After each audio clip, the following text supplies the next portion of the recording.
चौमासे की छरिया मर्यादित होना चाहिए, जितना कम आराम परिग्रह हो उतना होना चाहिए, क्योंकि चतुर्मास में वही आराम परिग्रह ज़्यादा हिंसा का कारण बनता है।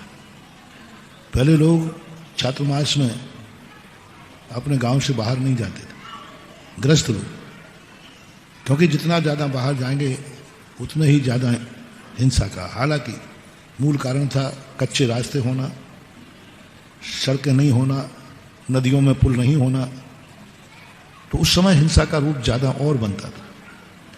तो जितना ज़्यादा अपन प्रवृत्ति कम कर सके उतना ही, जितने कम हरि का उपयोग करें उतना ही, क्योंकि इस समय हरि में अनंत जीव और ज़्यादा उत्पन्न होते हैं, और ज़्यादा जीवों का प्रभाव होता है।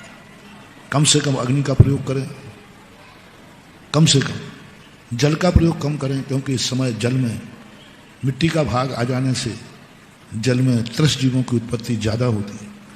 गर्मी की अपेक्षा बरसात में सबसे ज़्यादा जल में जीवों की उत्पत्ति ज़्यादा है, त्रस्त जीवों की, क्योंकि इसमें मिट्टी का अंश आ जाता है, और मिट्टी का अंश आने से जल में त्रस्त जीवों की संख्या बढ़ जाती है।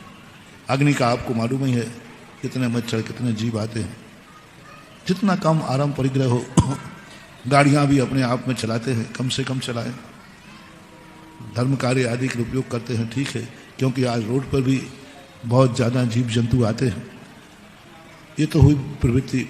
इसी प्रकार से और भी अपने व्रत आदि संयम चतुर्मास में जितना कर सकें उतना करना चाहिए, क्योंकि समशीतोष्ण मौसम माना जाता है। ना अति गर्मी है, ना अति अधिक ठंड।